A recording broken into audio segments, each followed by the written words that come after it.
En 1941, au cœur de la Seconde Guerre mondiale, à peine nommé Premier ministre, Churchill s'adresse à ses compatriotes en ces termes.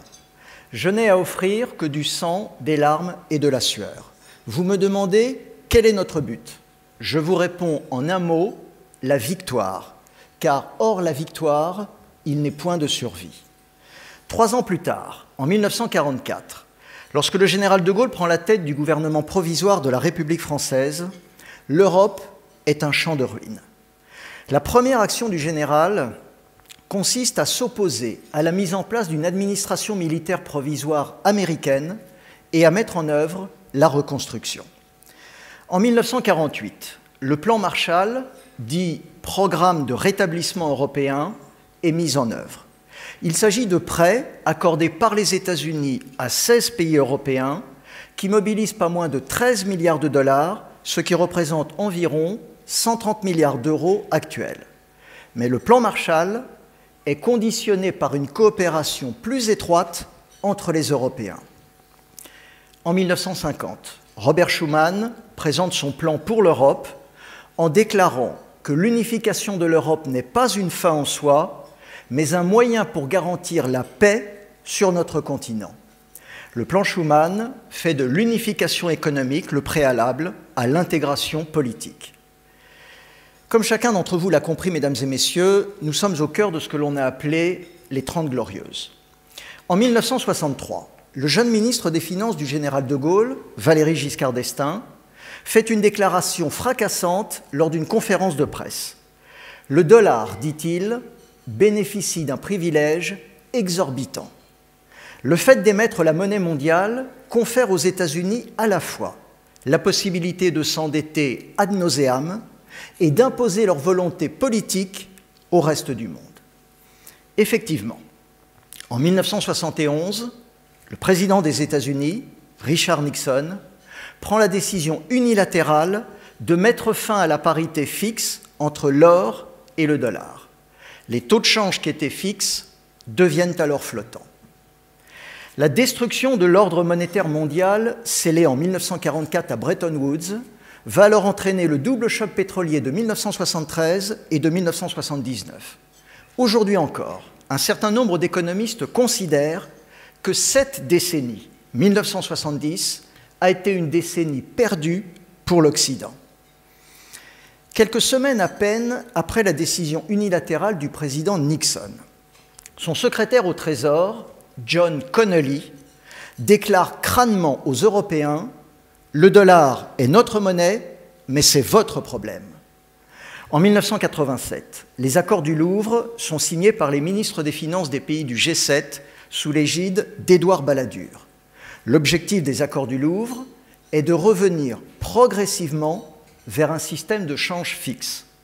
Mais face à l'inflexibilité du nouveau président de la Fédérale Réserve, un dénommé Alan Greenspan, les accords du Louvre resteront lettre morte.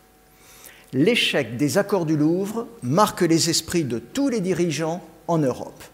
1 an plus tard, en 1988, le président François Mitterrand écrit dans sa lettre aux Français « L'euro constituera, avec le dollar et le yen, l'un des 3 pôles du nouvel ordre monétaire mondial. » En 1989, face à l'effroi que suscite la réunification de l'Allemagne, le chancelier allemand Helmut Kohl et le président français François Mitterrand franchissent une étape décisive avec le lancement d'une monnaie commune, l'euro, qui sera effective en 2001. L'objectif de ces 2 dirigeants est d'assurer à l'Europe une réelle autonomie monétaire et commerciale face au dollar. L'euro doit s'imposer comme le rival du dollar. Mais il était une condition qui est notifiée noir sur blanc dans les accords d'Évian, signés par les Allemands et les Français, pour échapper à la tutelle monétaire de nos amis américains. Cette condition consistait à respecter les traités disposant que le budget de tous les États européens devait être équilibré. Cette condition n'a jamais été respectée. 35 ans plus tard, le désordre monétaire mondial n'a toujours pas disparu et il profite plus que jamais aux États-Unis. L'Europe s'est bien dotée d'une monnaie partagée par 20 États, mais aucune devise n'est en mesure de remplacer le dollar. L'euro est la deuxième monnaie de réserve mondiale, mais il ne peut sortir de son rôle de suppléant aussi longtemps que les 20 États qui l'ont en partage n'auront pas pris la décision politique de créer un trésor européen. En 2022, à la faveur de l'attaque de la Russie contre l'Ukraine, l'Europe découvre brutalement qu'elle est vulnérable. Elle est dépendante des États-Unis pour sa sécurité et la technologie. Elle est dépendante de la Chine pour la plupart des biens essentiels. Elle est notamment dépendante de la Russie pour l'énergie.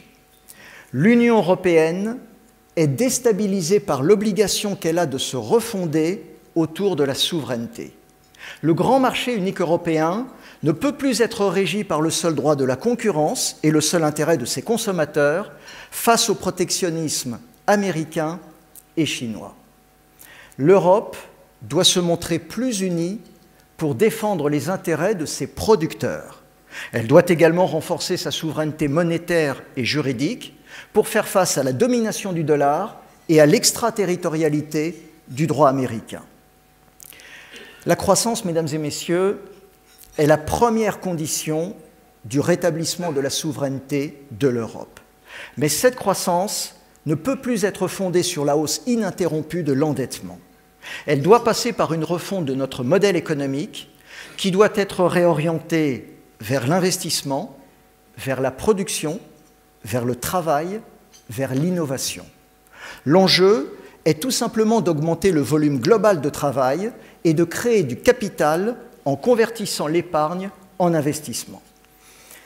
En conclusion, Romain Gary, qui était à la fois diplomate, écrivain, compagnon de la Libération auprès du général de Gaulle, a écrit de façon prémonitoire dans un recueil d'entretiens « L'Europe est une communauté qui contribue à la prospérité de ses membres. » Au fond, l'Europe est tout simplement un club de bons vivants.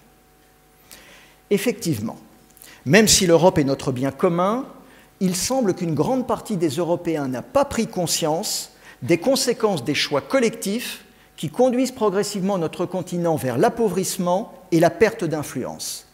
Dépenser toujours plus en faveur de l'État-providence, au lieu d'investir dans l'éducation, dans la recherche, dans l'innovation, dans les infrastructures. Bénéficier d'un nombre de jours de vacances dont le moins que l'on puisse dire est qu'il est conséquent. Ou encore, partir relativement jeune à la retraite, tout ceci correspond à des choix collectifs. Or, les modestes performances économiques de l'Europe éloignent toute velléité d'autonomie stratégique et condamnent notre continent à implorer les États-Unis de veiller sur ses intérêts vitaux. L'Europe demeure un ensemble trop disparate, avec des intérêts entre ses membres qui devraient être communs, mais qui le sont trop rarement. Bien entendu, il n'existe aucune fatalité, mais l'Europe est à la croisée des chemins. Soit elle se reprend, comme elle en a parfaitement les moyens, pour devenir un continent autonome, puissant, maître de son destin, de sa souveraineté et de son avenir, face aux deux géants que sont les États-Unis et la Chine. Soit elle continue de se complaire dans l'individualisme et le consumérisme, encourant alors le risque d'être balayée et asservie par ses rivaux. La finance joue naturellement un rôle central dans le rétablissement de la souveraineté de l'Europe. Nos institutions financières ont un savoir-faire indispensable pour mobiliser les capitaux et pour les orienter notamment vers la réindustrialisation de notre continent et la transition énergétique. Seule une Europe unie nous permettra d'exister face aux exigences géopolitiques des grandes puissances et face aux exigences économiques des grandes entreprises, notamment américaines et asiatiques. Je vous remercie.